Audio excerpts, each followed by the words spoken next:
आप सभी को यथोचित अभिवादन। साझेदारी खाते सामान्य परिचय।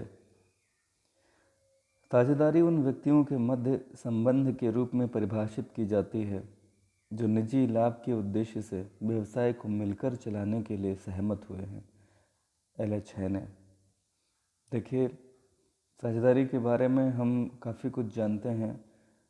इसके बारे में थ्योरी 11th क्लास में द्वादश के बच्चे पहले ही पढ़ चुके हैं, तो थ्योरी पे बहुत ज़्यादा न जा कर के सिर्फ इतना कहना है कि निजी लाभ का उद्देश्य होगा, एक वैध व्यवसाय होगा, कुछ लोग जुड़ेंगे जो उस व्यवसाय को सब मिल करके या उनकी तरफ से कोई एक संचालित कर रहा होगा। ऐसे व्यवसाय से जो लाभ उत्पन्न होंगे, उन लाभों को वह एक निश्चित अनुपात में बांट रहे होंगे। ठीक है ना। साझेदारी का प्रादुर्भाव कब और कैसे हुआ? ऐसा माना जाता है कि साझेदारी व्यवस्था का उद्गम सबसे पहले इटली देश के रोम शहर में हुआ था। एक संस्था थी, व्यक्तियों का संघ था, सोसाइटस कह सकते हैं। बाद में इंग्लैंड में साझेदारी का स्वरूप 1284 में अस्तित्व में आया।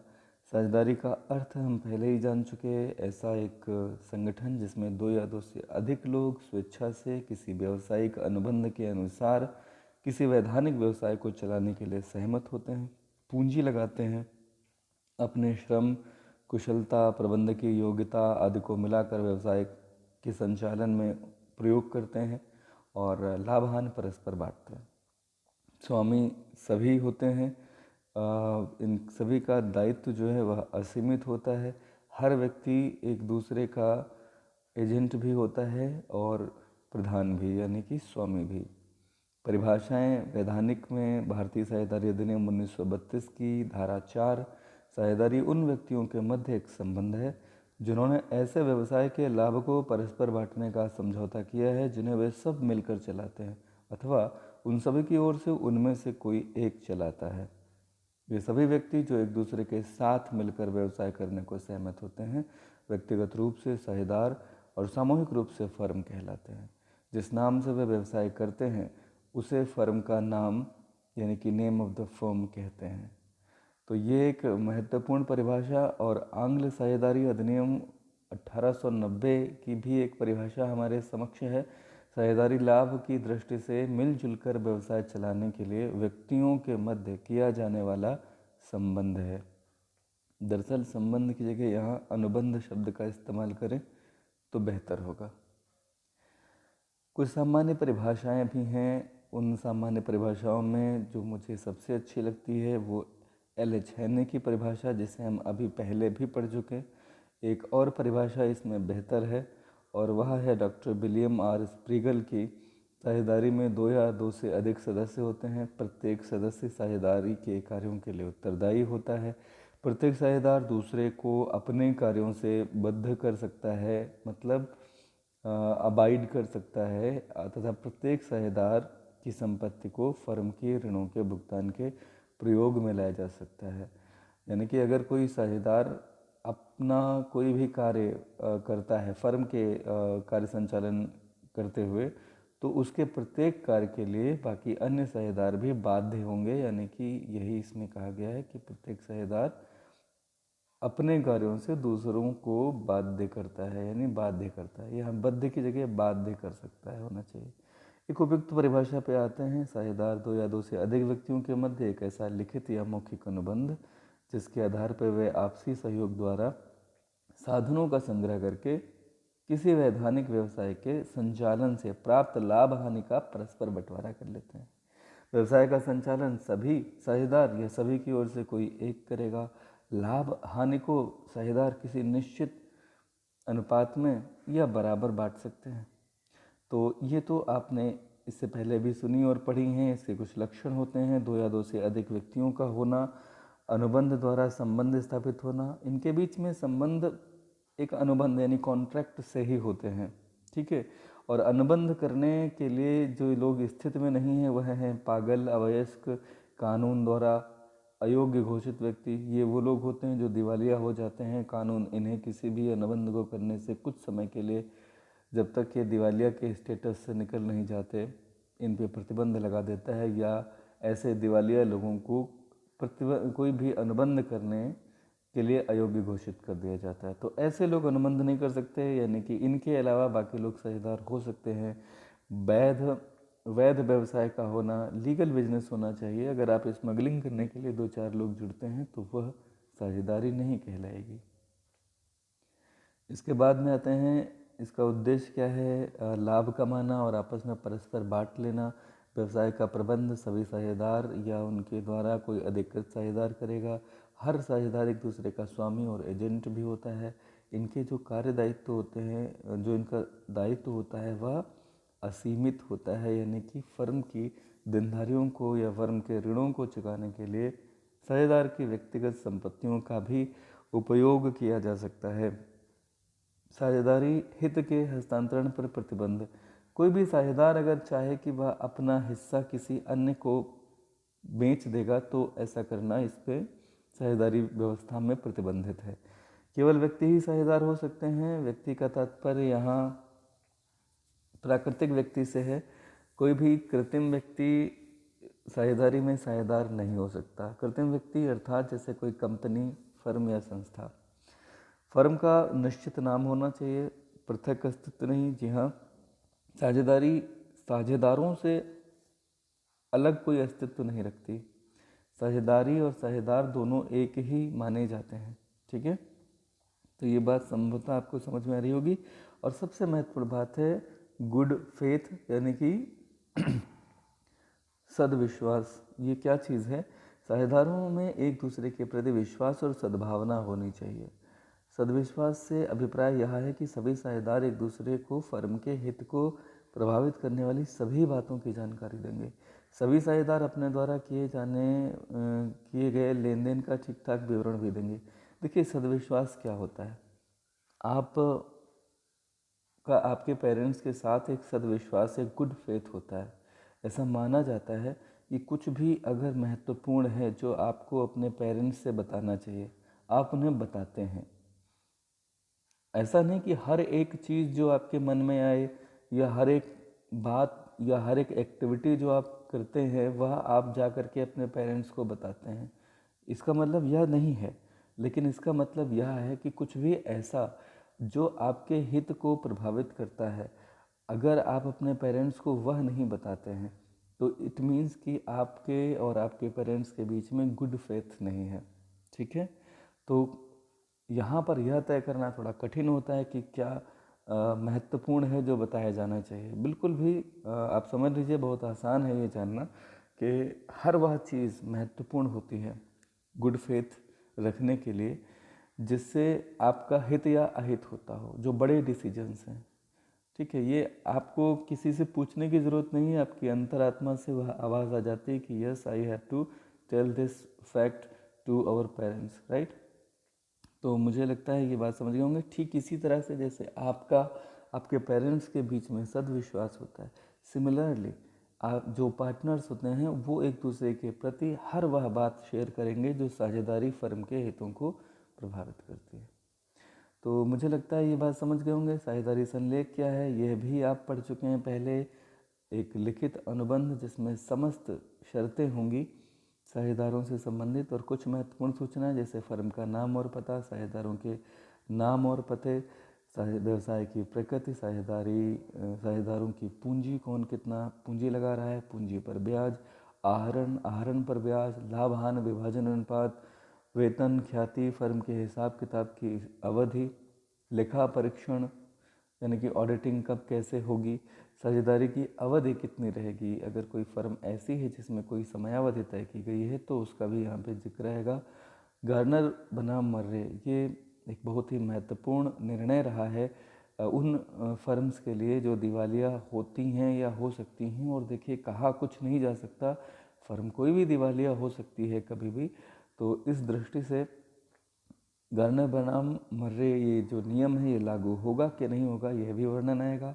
बैंक में खाते जो होंगे वह कैसे खुलेंगे और उनका विवरण होगा, किस नाम से खुला है, साझेदार के अवकाश ग्रहण करने पर हिसाब किताब चुकता करने के नियम क्या हैं, विवादों का बंटवारा निपटारा कैसे होगा, साझेदार के प्रवेश के नियम क्या क्या हैं और साझेदारी प्रारंभ करने की तिथि वगैरह, फर्म के हिसाब किताब लिखने के ढंग और लेखा पुस्तकों तथा अन्य परिपत्रों की सुरक्षा वगैरह से संबंधित बातें। देखिए बहुत ही बातें, ढेर सारी बातें यहाँ पर आपने देखी जो साझेदारी में होती ही हैं। यहाँ पर ये समझ लीजिए कि सभी साझेदारों की सहमति से साझेदारी संलेख की शर्तों को बदला भी जा सकता है। साझेदारी संलेख उचित प्रकार के प्रारूपित यानी ड्राफ्ट से तैयार किया जाना चाहिए और साझेदारी संलेख को फर्मों के रजिस्ट्रार के पास पंजीकृत भी कराया जाना चाहिए।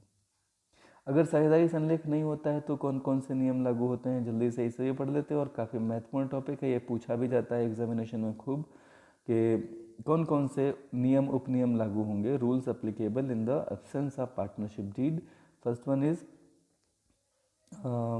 लाभ हानि विभाजन का अनुपात, ये समान होगा। पूंजी पर ब्याज अगर उल्लेख नहीं है तो बिल्कुल भी नहीं दिया जाएगा। इसके अलावा साझेदारों द्वारा दिए गए ऋण पर ब्याज 6% की दर से साझेदार जो ऋण फर्म को देंगे उन्हें ब्याज उपलब्ध कराया जाएगा। साझेदार का वेतन जो है वो कुछ भी नहीं हो सकेगा, न वेतन, न कमीशन, न ही कोई बोनस दिया जाएगा अगर साझेदारी संलेख में इसका वर्णन नहीं किया गया है तो। आहरण पर भी कोई ब्याज नहीं होगा। नए साझेदार का प्रवेश जब होना होगा तो उस समय कौन कौन से नियम लागू होंगे। बगैर किसी अनुमति के कोई नया साझेदार प्रवेश नहीं ले सकेगा। देखिए उपरोक्त जो मोटी हेडिंग्स के साथ लिखे गए हैं ये काफ़ी महत्वपूर्ण है। इसके अलावा 7, 8, 9, 10 कुछ और भी हैं जिन्हें आपको पढ़ना है और कोई समस्या होगी तो पूछना है। साझेदारी संस्था में अकाउंटिंग कैसे करते हैं ये हमारा सबसे महत्वपूर्ण प्रश्न है हमारे समक्ष। तो देखिए समझ लीजिए हमें साझेदारी में जो एंट्री करनी होती है वह कुछ खास परिस्थितियों में करनी पड़ती है। एक तो वर्तमान साझेदार जो हैं इनके मध्य में अगर लाभ हानि विभाजन अनुपात में कोई परिवर्तन करें तो कुछ एंट्रीज करनी पड़ेंगी। नए साझेदार का जब प्रवेश होता है तो हमें कुछ लेखे करने पड़ते हैं। अवकाश ग्रहण अगर कोई साझेदार करे या उसकी मृत्यु हो जाए या किसी भी साझेदार की मृत्यु हो जाए, इन दैट सिचुएशन हमें अकाउंटिंग ट्रीटमेंट करना पड़ेगा और फर्म अगर समापन की तरफ जाए। एक टॉपिक आता है लाभ हानि नियोजन खाता। लाभ हानि नियोजन खाता जिसको आपने इससे पहले एनसीईआरटी की बुक से लाभ हानि विनियोजन खाता भी पढ़ा था, ये वही है। नियोजन और विनियोजन में कोई बहुत अंतर नहीं, जैसे शुद्ध और विशुद्ध में ज़्यादा अंतर नहीं है। तो लाभ हानि विनियोजन खाता या लाभ हानि नियोजन खाता दोनों का मतलब है profit and loss appropriation account.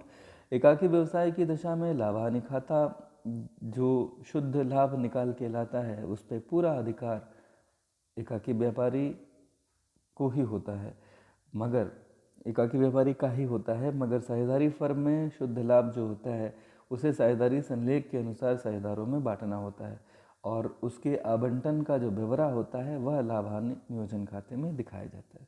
ठीक है, यह एक नाम मात्र का खाता है। ठीक उसी तरह से जैसे लाभ हानि खाता होता है, लाभ हानि नियोजन खाता लाभ हानि खाते का ही विस्तार है। यह प्रदर्शित करता है कि फर्म के शुद्ध लाभ को साझेदारों में कैसे विभाजित किया जाएगा। इस खाते के डेबिट पक्ष में साझेदारों को देय राशियों जैसे पूंजी पर ब्याज, साझेदारों के ऋण पर ब्याज, साझेदारों के वेतन, कमीशन इत्यादि तथा क्रेडिट पक्ष में फर्म का शुद्ध लाभ, साझेदारों से प्राप्त होने वाले राशियां जैसे आहरण पर ब्याज आदि का लेखा होता है। ये आपके सामने एक इसका प्रारूप है, देख सकते हैं। कल जो आपने प्रारूप देखा था वह हिंदी में था तो इसीलिए मुझे लगा कि मैं आपके समक्ष फिर से इस रिवीजन के साथ आऊँ जिसमें आपको वह प्रारूप दिखे जिन्हें आपको अपनी कॉपी पे करना है। Profit and loss preparation account में आप देखिए राइट साइड में सबसे पहले प्रॉफिट एंड लॉस अकाउंट लिखते हैं। दरअसल ये नेट प्रॉफिट है, ट्रांसफ़र किया गया है प्रॉफिट एंड लॉस अकाउंट से, इसे अमाउंट के कॉलम में लिख लेंगे। इंटरेस्ट ऑन ड्राइंग्स जो है यह अगर साझेदारों ने कोई आहरण किया हुआ है और उस पर ब्याज लगा है तो जितना ब्याज मिलेगा वो यहाँ लिखा जाएगा। इसके बाद में ये जो नेट लॉस है ये तो बेसिकली बैलेंसिंग फिगर होगी अगर डेबिट साइड का टोटल ज़्यादा हो जाए, तो अभी इस पे बात नहीं करेंगे। अगर नेट प्रॉफिट की जगह नेट लॉस हो तो आप यहाँ सबसे पहले उतारेंगे टू बैलेंस बीडी लॉस। ये बैलेंस बीडी की जगह जैसे आपने इधर बाई प्रॉफिट एंड लॉस लिखा है ऐसे इधर भी बाई 2P&L अकाउंट ही लिखेंगे। ठीक है, तो वो यहाँ लिखा जाएगा हाँ, अगर कोई लॉस पहले से है आप पे तो वह यहाँ लिखी जा सकती है इस तरह से, लेकिन वैसे अगर आपको नेट प्रॉफिट की जगह नेट लॉस मिलती है तो आप लिखेंगे क्या, to P&L account. Then interest अगर कैपिटल पे लगाया गया है, पार्टनर को कोई सैलरी या कमीशन है तो वो आएंगे। और ऐसा करने के बाद क्रेडिट साइड का टोटल करेंगे, अगर यह डेबिट साइड के टोटल से ज़्यादा है तो प्रॉफिट होगा, इधर जो बैलेंस बचेगा, और यहाँ पे लिखा जाएगा profit transfer to partners capital account. तो प्रॉफिट ट्रांसफर्ड ये लिखा नहीं जाता है, ये आपको समझाने के लिए बोला गया है। यहाँ जो लिखा जाएगा वो वही टू पार्टनर्स कैपिटल या करंट अकाउंट ये लिखा जाएगा। कोलन लगा के अगर ABC हैं तो ऊपर नीचे ABC लिख के इनकी धनराशियाँ लिख करके लाइन खींच के और बाहर यहाँ पे लिखा जाएगा। ये तरीका है लिखने का। अगर डेबिट साइड का टोटल ज़्यादा हो जाए तो नेट लॉस जो होगा आएगा, जो प्रॉफिट एंड लॉस अप्रोप्रिएशन से, इधर टोटल लिखेंगे। मान लिया ये 12,000 आए और इधर केवल 10,000 इन सभी का टोटल आ रहा हो, तो 2,000 जो होगा ये बाई पार्टनर्स कैपिटल अकाउंट लिखा जाएगा। ये नेट लॉस नहीं लिखा जाएगा, यहाँ पर क्या लिखेंगे, बाई पार्टनर्स कैपिटल अकाउंट। और A और B अगर ये दो पार्टनर हैं और 2,000 का लॉस अगर आया तो 1,000 यहाँ पे बांट के ऐसे बाहर दिखा सकते हैं। तो दिस इज़ द वे। अभी हम इस चीज़ को एक इलस्ट्रेशन के ज़रिए भी समझेंगे, लेकिन अभी यहाँ पे ये फॉर्मेट आप अच्छे से समझ सकें इसलिए मैंने इसे डिस्कस किया। कुछ एंट्रीज़ जो हम पिछली बार भी पढ़ चुके हैं उसे हम ज़रा इंग्लिश वर्जन में देख लें। अगर आप पूंजी पर ब्याज लगाते हैं तो एंट्री क्या करेंगे, ब्याज फर्म के लिए खर्चा है, खर्चे जब भी इंट्रोड्यूस होते हैं तो डेबिट होते हैं, तो interest on capital account debit होगा। और ये पार्टनर्स को दिया जाना है तो पार्टनर्स को दिया जाना ये ड्यू की एंट्री है। जब भी हम किसी को ड्यू की एंट्री में देने की बात करते हैं तो उसे क्रेडिट किया जाता है, और जब हम दे रहे होते हैं तब वह व्यक्ति डेबिट होता है। तो अभी ये ड्यू की एंट्री है, पेमेंट की एंट्री नहीं है, तो इसीलिए जब हम ड्यू करेंगे तो उसके खाते में क्रेडिट कर रहे होंगे। पार्टनर्स की कैपिटल इससे इस ब्याज से बढ़ा दी जाती है सिंपली, इसीलिए बढ़ाने के लिए इसे क्रेडिट करेंगे। क्यों? क्योंकि कैपिटल का जो नेचर है वो क्रेडिट नेचर होता है। तो interest on capital account debit इसलिए हुआ क्योंकि यह एक खर्चा है। पार्टनर्स कैपिटल अकाउंट इसलिए क्रेडिट हुआ क्योंकि ये इंटरेस्ट पार्टनर्स के कैपिटल अकाउंट में ट्रांसफ़र किया जा रहा है, और कैपिटल इससे बढ़ेगी, बढ़ने के लिए कैपिटल का क्रेडिट होना ज़रूरी है। ठीक है, चूँकि इंटरेस्ट एक खर्चा है, इंटरेस्ट ऑन कैपिटल, और खर्चे आखिर में प्रॉफिट एंड लॉस अकाउंट के डेबिट साइड में ट्रांसफ़र कर दिए जाते हैं। लेकिन चूँकि ये पार्टनर से संबंधित खर्चा है तो ये प्रॉफिट एंड लॉस अकाउंट के डेबिट में ट्रांसफ़र ना करके profit and loss appropriation account के डेबिट में ट्रांसफ़र करा जाएगा। ठीक है, ध्यान रखिए, जैसे सैलरी आप प्रॉफिट एंड लॉस अकाउंट में ट्रांसफ़र करते हैं, इंटरेस्ट आप प्रॉफिट एंड लॉस अकाउंट में ट्रांसफ़र करते हैं। तो अगर पार्टनर को कोई सैलरी, कोई इंटरेस्ट या कोई बोनस या कमीशन कुछ भी दिया जाएगा तो पार्टनर को दिया जाने वाला, पार्टनर पर किया जाने वाला कोई भी खर्चा profit and loss appropriation account में आएगा। कोई एम्प्लाई को अगर आप सैलरी दें तो कहा जाएगा प्रॉफिट एंड लॉस अकाउंट में, लेकिन पार्टनर को दिया जाने वाला कमीशन या इंटरेस्ट कहा जाएगा profit and loss appropriation account में। तो ये एंट्री दरअसल ट्रांसफ़र की एंट्री है, profit and loss appropriation account debit to interest on capital account. Narration आप समझ सकते हैं, इन्होंने बीइंग से लिखा है। आप सभी से मेरी रिक्वेस्ट है कि आप फॉर से लिखें, for interest on capital allowed, for interest on capital transfer to P&L appropriation account, right. अब बात करते हैं जल्दी से कमीशन की या वेतन की। तो पार्टनर्स सैलरी और commission account debited to partners capital account, for partners salary commission due. समझ गए होंगे, ट्रांसफ़र की एंट्री वही होगी जो आपने अभी इंटरेस्ट ऑन कैपिटल के बारे में किया था, P&L appropriation account debit to partner salary और commission account, for salary partner salary और commission transfer to P&L appropriation account. आहरण पर ब्याज ये फर्म के लिए खर्चा है, ध्यान रखिएगा। आहरण पर ब्याज फर्म के लिए एक तरह की इनकम है, क्योंकि पार्टनर जो पैसा निकालते हैं अपने व्यक्तिगत उपयोग के लिए वह आहरण है, ड्राइंग्स है, और इंटरेस्ट ऑन ड्राइंग्स जो होगा वह फर्म प्राप्त करेगी या उस पर चार्ज करेगी। तो फर्म को ये मिलता तो नहीं है, लेकिन फर्म इंटरेस्ट ऑन ड्राइंग्स से पार्टनर की कैपिटल को कम कर देती है। तो कैपिटल को कम करने के लिए क्या करना होगा, डेबिट करना होगा। तो partners capital account debit to interest on drawings account, ये एंट्री होगी for interest on partners drawing charge at the rate 5%, 6%, whatever the rate is लिखी जाएगी। आहरण पर ब्याज जो आपको मिला है वो आपके लिए इनकम है। आप जानते हैं income profit and loss account के क्रेडिट में जाती है। पार्टनर से मिलने वाली income profit and loss appropriation account के क्रेडिट में जाएगी। क्रेडिट में जाने के लिए आपको प्रॉफिट एंड लॉस एप्रोप्रिएशन को क्रेडिट करना होगा और इंटरेस्ट ऑन ड्राइंग्स को डेबिट करना होगा। क्यों? क्योंकि इसे ट्रांसफ़र करने के लिए अपोजिट करते हैं ना, ये क्रेडिट हुआ था तो इसे अपोजिट करते हुए डेबिट करेंगे और profit and loss appropriation account में ट्रांसफ़र कर देंगे। ठीक है।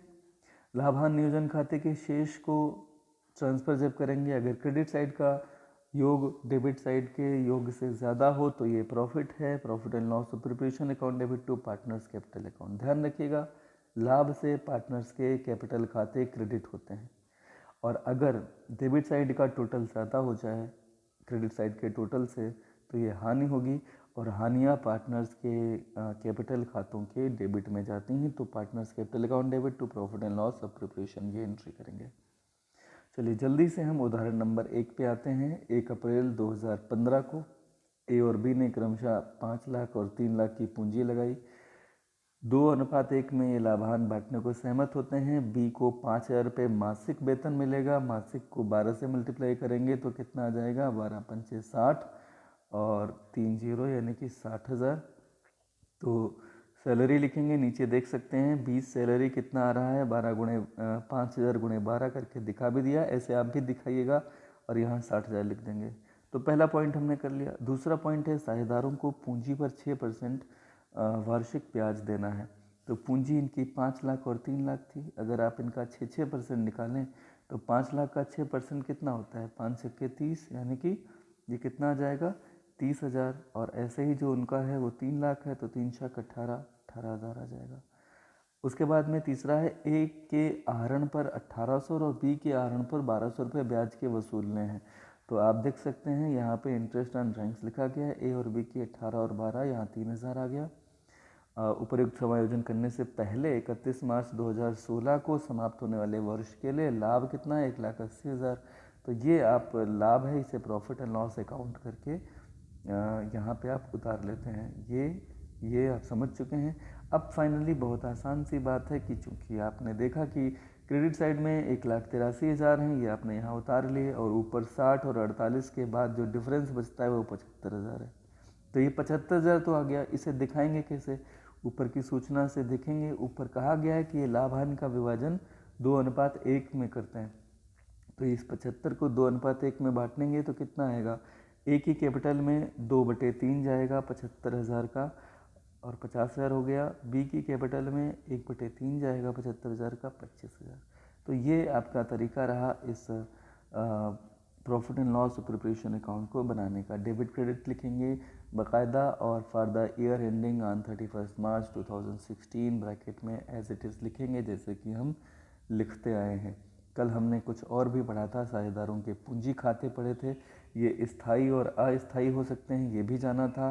स्थायी पूंजी खाते जब होंगे तो आपको जो बनाना होगा वो प्रत्येक साझेदार का पूंजी खाता बनाना होगा और चालू खाता बनाना होगा। पूंजी खाते में केवल पूंजी का लाना और निकाल के ले जाना दिखाया जाता है। चालू खाते में पूंजी पर ब्याज, साझेदार का वेतन, कमीशन, आहरण पर ब्याज, लाभ हानि ये सब आता है। ध्यान रहे चालू खाते में आहरण नहीं आता।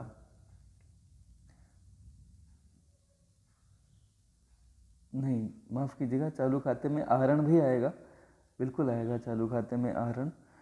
तो ये आप समझ गए होंगे, ये सारी चीज़ें यहाँ पे दिखाई जाएंगी। ओके, प्रोफार्मा देख लेते हैं कैपिटल अकाउंट का। सबसे पहले जो कैपिटल का बैलेंस अगर कोई है तो वो यहाँ उतार लिया जाएगा ए और बी में, ए बी सी में। हाँ, कल कुछ बच्चों ने जब होमवर्क सबमिट किया तो उन्होंने अलग अलग पार्टनर्स के खाते बनाए। अलग अलग नहीं बनाएंगे, जॉइंट कैपिटल अकाउंट बनेगा जिसमें आप देखिए 3 कॉलम दिख रहे हैं ए बी सी के। इनकी तीनों की अलग अलग कैपिटल होंगी। तो जो भी कैपिटल के बैलेंसेस दिख रहे होंगे बाई बैलेंस ब्रॉट डाउन करके यहाँ 5 लाख, 4 लाख, 3 लाख ऐसे लिख लेंगे। ठीक है। अगर पार्टनर्स साल के दौरान कोई एडिशनल कैपिटल लाते हैं तो या तो नकद लाएंगे या वो बैंक में जमा करेंगे। तो बाई कैश और बैंक अकाउंट डेबिट करके टू कैपिटल अकाउंट एंट्री होती है। तो चूँकि कैपिटल अकाउंट बना रहे हैं और जनरल में कैपिटल अकाउंट क्रेडिट हुआ होता है जब भी पार्टनर कैपिटल लाता है, तो हम क्रेडिट साइड में जाके अपोजिट में क्या था, कैश या बैंक, वो लिख लेते हैं और यहाँ पे वो अमाउंट लिखने के बाद इधर का टोटल कर लेंगे। ठीक है, राइट। तो अभी अगर आप ध्यान से समझें तो इधर दो चीज़ें आ रही हैं, एक तो बैलेंस आ रहा है, दूसरा एडिशनल कैपिटल अगर कोई होती तो बाई कैश या बाई बैंक आता है। अगर कोई पार्टनर साल के दौरान कोई कैपिटल विड्रा कर ले तो टू कैश या टू बैंक लिखा जाएगा, यहाँ पे लिखा जाएगा। और फाइनली जो इधर का टोटल होगा बैलेंस और नई कैपिटल के साथ, उसमें से जो विड्रॉल होगा वो घटाने के बाद जो बचेगी वो आपकी कैपिटल का क्लोजिंग बैलेंस होगा। करंट अकाउंट में क्या क्या आता है जल्दी से देखते हैं।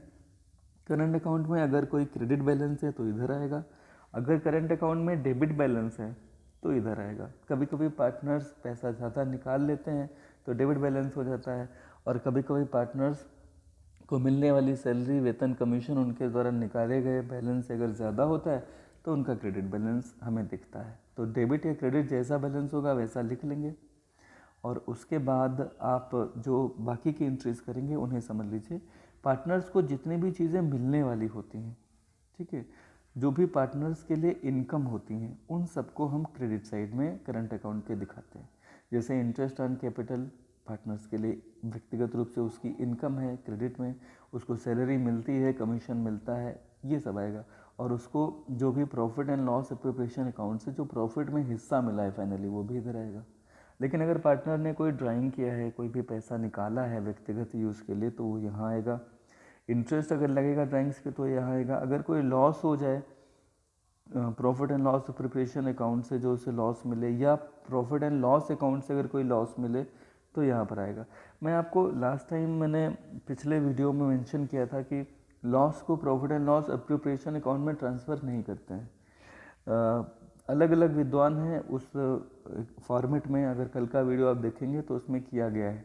लेकिन यहाँ पे अगर आपको समझना हो तो आप देखिए ज़रा, यहाँ पे इन्होंने लॉस के लिए क्या लिखा है, profit and loss account, profit and loss appropriation account नहीं लिखा है, क्योंकि लॉसेस का एप्रोप्रिएशन नहीं होता। लॉस का बंटवारा सीधे सीधे उनके प्रॉफिट शेयरिंग रेशियो में कर दिया जाता है, तो उसके लिए profit and loss appropriation account बनाने की नौबत नहीं आती।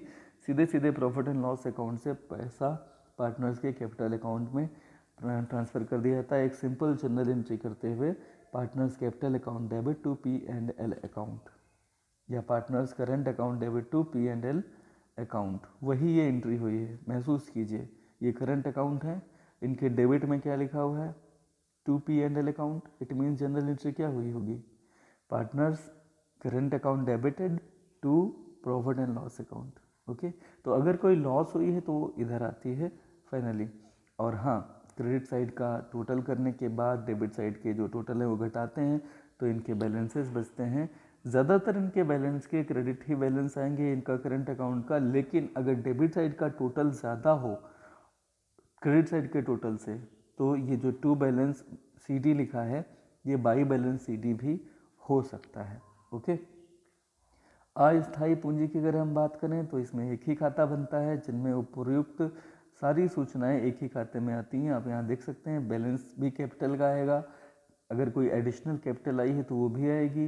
फिर उसके बाद में चालू खाते के जो आइटम ऊपर दिखाए गए थे वह भी इसी में कंसोलिडेट किए जाते हैं।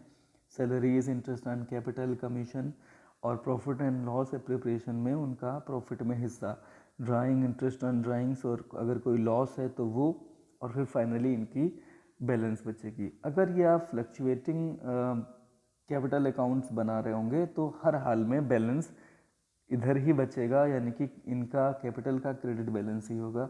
तो उसमें कोई ऐसी स्थिति नहीं है जहाँ पे इधर बैलेंस बचे, सिवाय एक के कि जब कोई साझेदार दिवालिया होने वाला हो, फर्म का लिक्विडेशन यानी कि क्या बोलेंगे डिसोल्यूशन होने वाला हो, इन दैट सिचुएशन होगा, अभी नहीं होगा फिलहाल।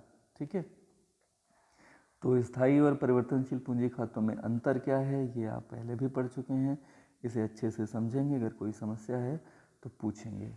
ठीक है, आज आप सभी का काम है कि आप इतनी चीज़ों को रिवाइज करें। एक उदाहरण नंबर 2 है, स्थायी पूंजी खाते अगर हैं तो उसे कैसे करेंगे, ये आप कल के क्वेश्चन कर चुके हैं। उदाहरण नंबर 2 इसे पढ़ना है और उदाहरण नंबर 2 के सॉल्यूशन को आपको समझने की कोशिश करनी है। मैं आपको समझाता हूँ, एक उदाहरण अच्छे से समझ लें, उसके बाद में आज का लेक्चर पूरा करेंगे। देखिए ABC साझेदार हैं, पूंजी उनकी 20, 15 और 10,000 है, 2, 3, 2, 1 उनका अनुपात है। ए तथा बी क्रमशः 1,000 और 500 रुपये प्रति माह वेतन पाते हैं। पूंजी पर 5% ब्याज दिया जाएगा। साझेदारों के आहरण पर 5% की दर से ब्याज लिया भी जाएगा। ए ने 2,000, बी ने 4,000, सी ने 5,000 का आहरण किया। आहरण पर ब्याज ए से 70, बी से 50 और सी से 150, बी से और सी से 200 रुपये लिए गए। उपर्युक्त समायोजनों के पहले 2014 का लाभ 75,000 था। लाभों का वितरण कैसे करेंगे? साझेदारों के पूंजी खाते भी बनाइए, ये मान करके कि साझेदारों के पूंजी खाते स्थिर हैं। तो आप जानते हैं कि साझेदारों के पूंजी खाते अगर स्थिर होते हैं तो पूंजी खाता और चालू खाता अलग से बनता है, उससे हम जानेंगे। सबसे पहले हम profit and loss preparation account जानते हैं। नेट प्रॉफिट जो दिया गया है वो उतारेंगे, यहाँ पे 75,000। इंटरेस्ट ऑन ड्राइंग्स इन्होंने बता रखा है 70, 150 और 200 लेंगे, वो यहाँ उतार लिया है। सैलरी पार्टनर को इन्होंने जो बता रखी है वो मासिक है, उसको 12 से मल्टीप्लाई करके आप यहाँ पे लिख लेंगे, ठीक है, और बाहर टोटल कर देंगे। इंटरेस्ट ऑन कैपिटल जो इन्होंने रेट दे रखी है उससे निकालेंगे, और मुझे लगता है कि ये कोई बहुत बड़ा कठिन काम नहीं है, थोड़ा सा चलिए बता देते हैं। जैसे 20,000 की पूंजी है ए की और ब्याज की दर है 5%, तो आप देखिए कितना होना चाहिए। अगर 10% निकालें तो कितना आएगा 20,000 का? 2,000। 5% कितना होगा? उसका आधा यानी कि 1,000। तो मुझे लगता है कि ये आपको इंटरेस्ट अगर 1,000 समझ में आ गया तो आप 750 और 520 समझ सकेंगे, ठीक है। इधर जो भी आइटम्स हैं इनका टोटल करा गया है, और टोटल करने के बाद ये कितना आया है? 75,420 उतार लिया। ऊपर के 18 और 2,250 घटाने के बाद 55,170 आया। ये इनके अनुपात में बांट देंगे। ये अनुपात 3:2:1 है, जिसमें ये 55,170 बांटे गए हैं, ठीक है। पार्टनर्स कैपिटल अकाउंट में केवल बैलेंस आपने इधर उतारा है, क्योंकि नई कोई कैपिटल आई और गई नहीं है, तो यही बैलेंस जो आपने इधर ब्रॉट डाउन किया है इधर उतार देंगे, कैरी डाउन करेंगे। कुछ बच्चे ये गलतियां कर रहे हैं, कैपिटल में ब्रॉट डाउन डेबिट में लिख रहे हैं, ऐसा नहीं होगा बिल्कुल भी। ये बिल्कुल भी समझ लीजिए बहुत अच्छे से कि यहाँ कैपिटल ब्रॉट डाउन करेंगे क्रेडिट साइड में, इसलिए क्योंकि कैपिटल का क्रेडिट बैलेंस होता है, और बैलेंस जब बचेगा तो कैरी डाउन इधर डेबिट में लिखेंगे। करंट अकाउंट में कोई बैलेंसेस नहीं दिए गए थे, तो विदाउट बैलेंसेस अगर हमें कोई सूचना नहीं तो बैलेंस नहीं उतारेंगे।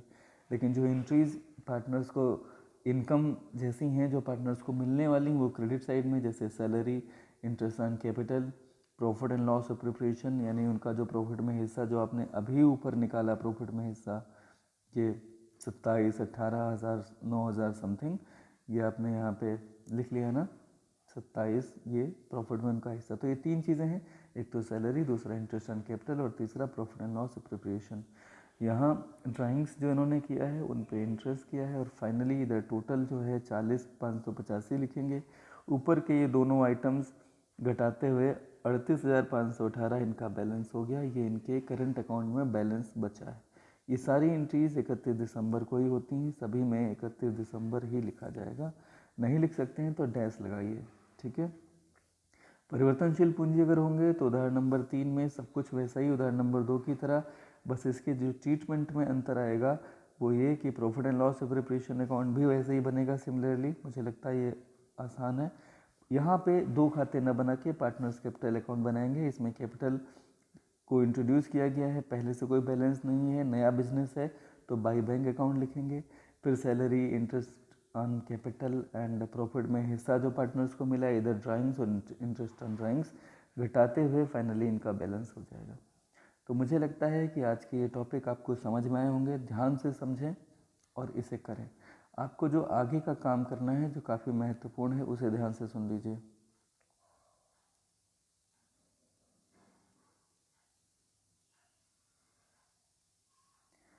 वो ये है कि आज आपको कुछ क्वेश्चंस भी करने हैं। इन क्वेश्चंस में आपको जो काम करना है मैं बता रहा हूँ, ध्यान से सुने। एक तो आपको ये करना है क्वेश्चन नंबर 5, ठीक है। राजेंद्र, सुरेंद्र और गजेंद्र, ये 20, 16 और 4,000 की इनकी पूंजी हैं। पूंजी पे 5% ब्याज। गजेंद्र को 2,000 वार्षिक कमीशन, सुरेंद्र को 1,200 वार्षिक कमीशन दिया जाएगा। लाभ हानि का विभाजन ये करेंगे 2:1:1 में। आहरण इस तरह से हैं 6,000, 5,000 और 4,000। आपको बगैर ये समायोजन किए ये सूचना दी जाती है कि लाभ 17,200 था। तो जो ऊपर आपने रजिस्ट्रेशंस पढ़े हैं उन्हीं के आधार पे आप इसे करेंगे। यहाँ पे एक आपको ये सवाल करना है जो आपको अभी मिला, और दूसरा बस फिलहाल आपको आज सिर्फ यही एक सवाल करना है। बहुत बहुत धन्यवाद। जो एग्जाम्पल बताएं उन्हें ज़रूर पढ़ें।